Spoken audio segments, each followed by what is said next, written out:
Hello and welcome back, adventurers. Now that I have completed my spell top and bottom 5 videos, I wanted to pull together a little video kind of wrapping it all up, if you will. I have personally ranked all cantrips through rank 10 spells, so I wanted to do a few things.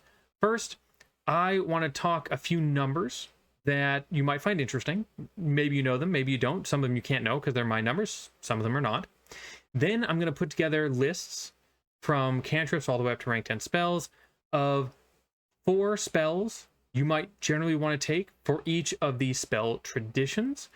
These will be pulled from my top lists, but also from some of the honorable mentions and possibly even beyond that, depending on the rank.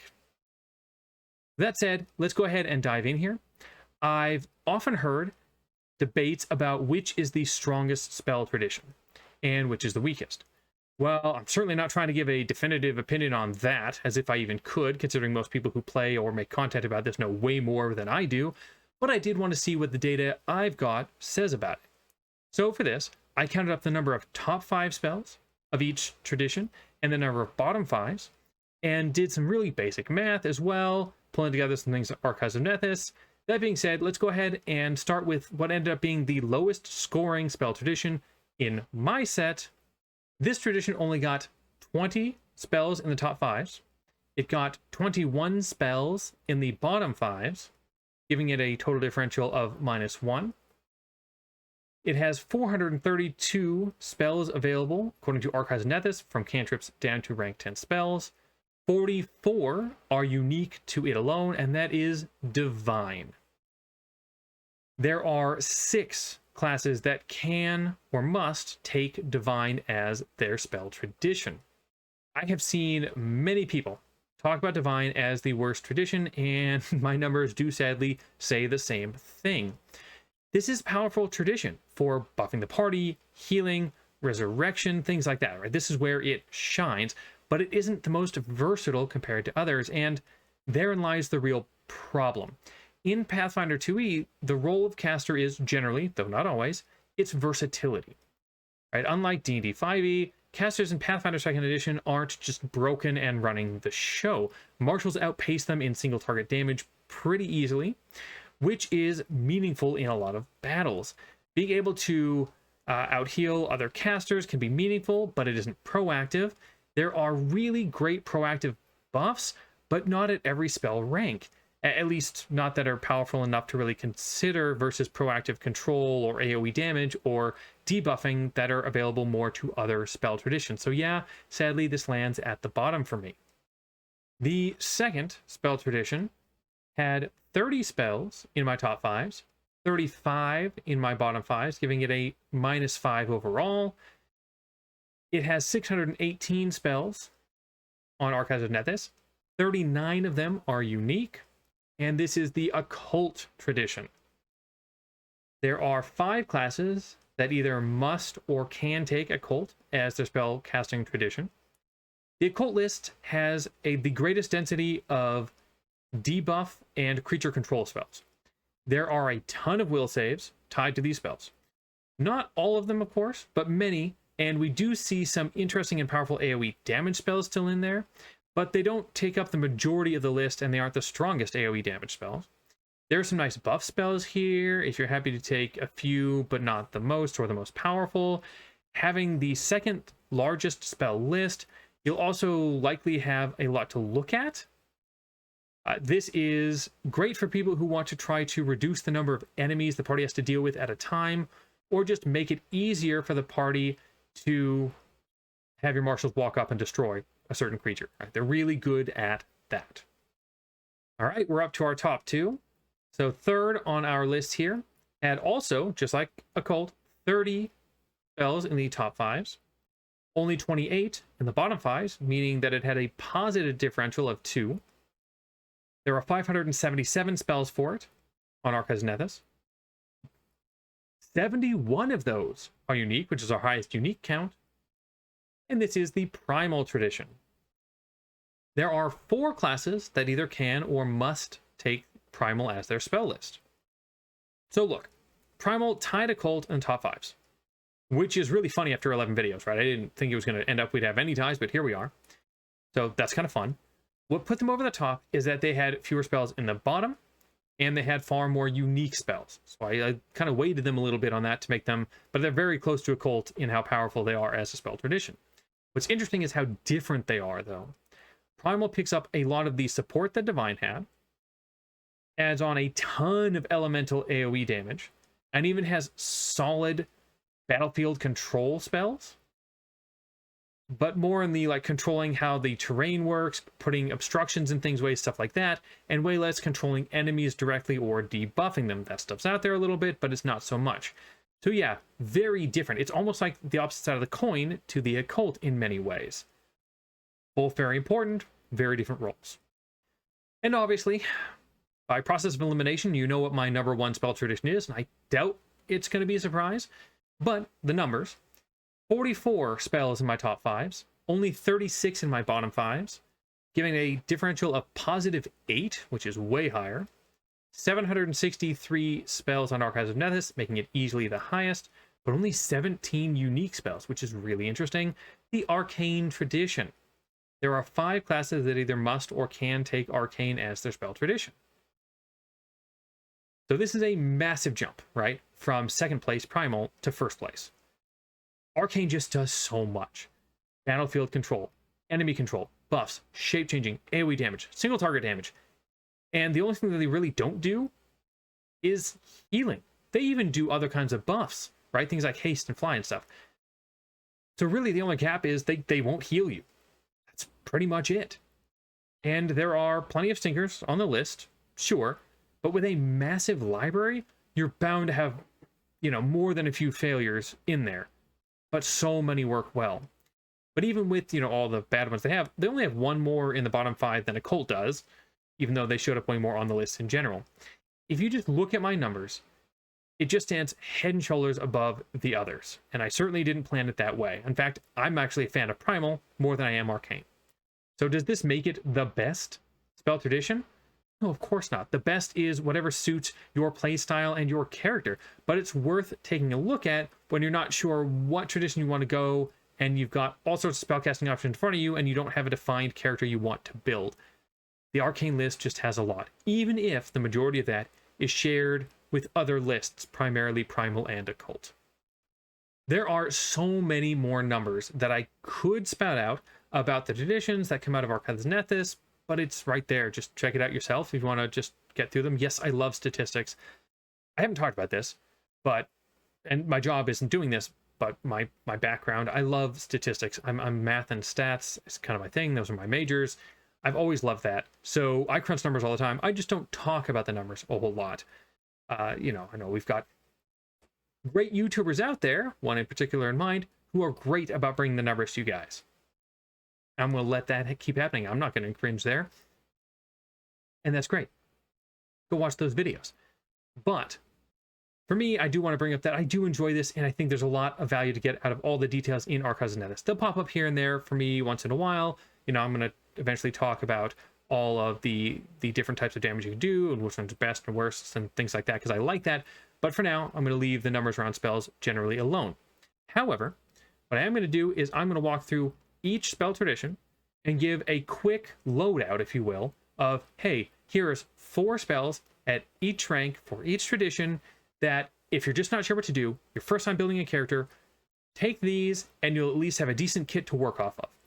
And with that in mind, they aren't going to just be straight pulled from my lists because, I might have 2 great AoE damage options for Primal at the same rank because they're both really, really good options, but I'm not going to put them both on your list, generally speaking, because you probably don't need more than one of them. So I'm going to reach a little further, and I'm going to bring in some spells that maybe I didn't even talk about. That being said, let's go ahead and jump it here in the other order, right? We're going to start with Arcane, walk through this down to Divine, and yeah, let's see what we've got in our list. So for the Arcane tradition, we start off with our cantrips. I suggest things like Shield, Electric Arc, Figment, and Scatter Spree, giving you some damage, some defensive options, and some utility here. When we get to rank 1, we've got Fear, great, right? Some control, Tailwind for a little bit of buffing, some basic damage at a Force Barrage, and Summon Fate as a little different option because Summon Fate at rank 1 is actually quite powerful. Rank 2, we got a little shutdown with Entangling Flora, and then Illusory Creature as an interesting option to kind of almost act as a summon, but a very different angle on it. Sunbolt for some straight up damage, and Ignite Fireworks for a little AoE option. Then at rank 3, Fireball, probably not surprised to see that here. Nice AoE damage option. Haste for some buffing. Wall of Shadow to affect the battlefield, and Cozy Cabin for out of combat. Rank 4, Parochial Philosophy. This is really great for aiding allies. This is just a crazy spell in my mind. Chromatic Ray for some single target damage. Wall of Mirrors, again to affect the battlefield, and Zephyr Slip to get yourself out of dodge. Rank 5, Mantle of Unwavering Heart for a little buffing. Summon Dragon, because the Dragon summon I think is one of my favorites. Wall of Stone again to affect the battlefield. You're very good at that. And Howling Blizzard for that AoE damage. As we jump up to rank 6, keeping the AoE damage going with Chain Lightning, which is one of my favorite AoE damage effects. Wall of Force, which is just crazy strong. Teleport for out of combat use for your whole party. And Dragon Form in case you want to wade in to combat yourself. Rank 7, we get to Contingency. This one is just available for Arcane. I'll call out when they're specific to the tradition because that I think gives them a little extra reason to take them. Power Word Blind, another just here. So we've got great options here for different aspects. One for controlling enemies, one for just being whatever you need it to be. Warp Mind for a broader way to control the battlefield by playing with enemies. And Frigid Flurry for a little AoE damage. Then we have rank 8, Quandary to just shut down whatever you want to, one single creature. Power Word Stun as an arcane only, that I think is also great for affecting a creature. Prismatic Wall because it is a heck of a barrier. And Summon Elemental Herald for that big incarnate splash of damage and effects. Rank 9, we've got Phantasmagoria to affect all the enemies on the battlefield. Falling Stars to just kill a whole bunch of them. We've got Unspeakable Shadow, another massive AoE effect against all enemies. And Summon Ancient Fleshforged, incarnate, cantered allies, dropping bombs, affecting creatures. And finally, at rank 10, we've got Freeze Time to give you a chance to really set up and decide what the battlefield should look like. Nullify to cancel any other cast out there. Manifestation to be whatever rank 9 spell and below you need. Keep in mind, Manifestation is especially good for Arcane, even though it's available to everybody, because so many of the spells were on your list. And Cataclysm for that big, dumb damage. As we move down to Primal and we go for it, there are going to be some repeats, so I'll just briefly mention them, not too much. Here we're switching out Shield for Glass Shield, but otherwise we're keeping things a lot the same, although now we get to add in Guidance, which is nice for helping out our allies. Rank 1, we get to add Heal in here, which is so strong. Protector Tree, which is something that just Primal can do, which is a nice defensive feat to help out your allies as well, with Hydraulic Push to do a little damage. We got Entangling Flora again. Summon Elemental, in this case, to have a nice ally with you. There's some really solid elementals at this level. Keeping Sudden Bolt for damage, but we also have Everlight to give you a little, out of combat utility. These are permanent flashlights. Fireball Haste still here. Great. Cave Fangs for a different type of AoE that also gives you difficult terrain. And Wall of Thorns to mess with the battlefield from a different angle. Then we got Airlift to move the team around. Aerial Form to turn yourself into a flying creature. Both very useful. Wall of Fire to do damage with your walls and keeping Zephyr Slip. Mantle staying here. Magic Passage, though, to help you get through troublesome caves and buildings. We got Wall of Stone again and Howling Blizzard. Good stuff. Chain Lightning stays.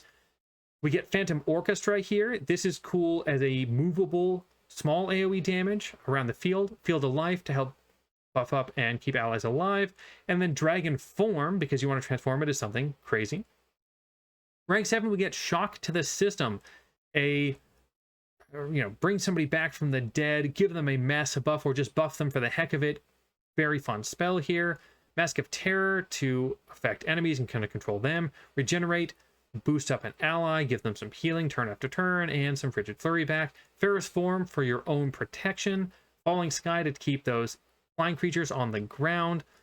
All is one, one is all to completely reposition the battlefield when things go wrong. And Summon Elemental Herald. And then Metamorphosis to be able to keep shapeshifting as much as you want. Falling Stars for its damage. Massacre, a different type of damage AoE, which I think is interesting. And then Wrathful Storm, a primal only effect to completely change the battlefield. Then at rank 10, we've got a couple primal spells. We've got Nature Incarnate to turn into a kaiju. Summon Kaiju, so you have a kaiju incarnate style coming in alongside your kaiju. Manifestation again and Cataclysm again. Nice solid choices. Now that we get to Occult, we're bringing Shield back. We've got Guidance still, though, and we're going to pick up Needle Darts for a little bit of damage, because they don't have a lot of damage on the Occult list at cantrips. Keeping Fear, adding Bless in here for some team buffing, bringing back Force Barrage, and Dizzying Colors to control our enemies. Rank 2, we've got Calm, which is really nice for affecting an enemy and keeping them from attacking. Cutting Insult is a really fun damage spell with some control to it. And then Dispel Magic, useful and invisibility to protect yourself or another. Heroism for some nice buffs at rank 3, along with keeping haste. Agonizing Despair is a really good control tool against enemies. And Wall of Shadow for the battlefield. Rank 4, bring back Parochial Philosophy and Chromatic Ray, Wall of Mirrors, but we're adding in Confusion here for a different kind of control against an enemy. Rank 5, we have to have Synesthesia. This might be the only reason you took the Occult Tradition, because it's so good and it's only available to them. Shadow Siphon for a different kind of option, a little bit of damage building there. King Castle for outside of combat for your team. And then Summon Dragon, nice to have an ally in there. Rank 6, we get to bring back Wall of Force. Phantom Orchestra again. Missed Q is really fun for really screwing with one enemy specifically. And Mislead also controlling your enemies. Rank 7, we've got Warp Mind. We love controlling our enemies here. Same with Mask of Terror. Shock to the System comes back because it's a nice buff. And True Target, let your allies focus something down like crazy. Quandary has to come back. Whenever it's available, you take it. But then Hypnopompic Terrors is a nice AoE control damage effect for battlefield around you. Unholy Army, bringing in an Incarnate option to drop bombs. And Prismatic Wall, once again, really strong. Rank 9, we've got Phantasmagoria coming back. We got Unspeakable Shadow, which is really solid. Overwhelming Presence makes its appearance here. That's a big divine boost around you. It's divine and occult, really affecting all enemies in a pretty decent emanation. And Voracious Gestalt is a whole different take. Check that spell out. I haven't talked about it before, but it's a fun, different kind of thing for divine and occult. And then rank 10, Freeze Time, because you might want to just set up here. Nullify to get rid of that manifestation again. But Gate also for the craziest party movement outside of combat possible. And finally, our Divine Tradition. We got Shield and Guidance, no surprise, Detect Magic, and Divine Lance, which is just divine here. Decent damage spell. Keeping it rank 1, we got Fear and Heal, because when you've got Heal, you take Heal and Bless, but we also are adding Benediction, which is divine only here, a nice buff as well. Bringing back Calm, we've got Sudden Blight, which is a different kind of AoE here. Revealing Light, which is a nice debuff for your enemies, and pulling back Everlight for some permanent lights. Heroism at rank 3 with Agonizing Despair again. Moonlight Ray adding some single target damage to our kit, and Infectious Ennui for controlling some enemies. And of course, Parochial Philosophy here, rank 4, because I think it should always be considered. Unfettered Movement to make sure that party can keep moving around as they need to and not being held up by terrain or effects. Vital Beacon, which is a nice option for keeping some buffs out there for your team. And Cloak of Light, letting you give an emanation out, which has negative effects for enemies and nice healing for adjacent allies. Then we have Breath of Life. This is just for divine casters. Nice, solid, beneficial boost to your team. Rip the Spirit for going after enemies here with this one. Divine Immolation for some AoE, and Summon Dragon because there's some crazy divine dragons. Then at rank 6, oh, so much of this is divine only. Raise Dead, divine only. Pain of Ages, divine only. Blessed Boundary, a crazy cool battlefield control spell, divine only. And then Field of Light. So we've got a lot of different things going on here. I think rank 6 is really strong for divine casters. Rank 7, you're not surprised here. Shock to the System, great. Loves Sacrifice, a nice reaction to kind of force an enemy to take damage for you, which is fun. Regeneration, and Divine Decree, which is a cool way to affect enemies. Then we've got Unholy Army at rank 8 with Moment of Renewal, giving you that overnight rest, but just for a couple actions. Canticle of Everlasting Grief, which is one I've brought up before, but is also very interesting. And Divine Inspiration, which is a nice buff that is divine only. And at rank 9, we've got Overwhelming Presence, just like we did with Occult. Undertaker, which can do damage and make creatures prone or pull them under. Massacre, which is a nice AoE damage. And Crusade, which is a really interesting spell. And finally, at rank 10, Avatar, to transform into something equivalent to a kaiju, basically. Revival, which is really valuable to keep your party from, you don't want dead party members, especially at high level. Conquering Soldiers as an incarnate big drop on the battlefield, and Manifestation because Manifestation is just useful. And that's it. I'll add a link to my spreadsheet with all of my spell rankings and these lists as well. So anyone interested can check them out. These are by no means definitive. I probably rank things terribly. Everybody's going to see this and be like, what is he thinking? I just hope that these are helping when you're creating your own characters, especially if you're new to the system. But even if you're not, there are so many spells. Everybody could use help. I look back at these constantly when I'm making characters because I'm like, I don't know what to do with this rank because I need to go back and look at my own thoughts. There's just so many spells. What would you change in these lists? Do you think Divine is clearly the strongest tradition? Leave your thoughts in the comments below. And as always, adventure on.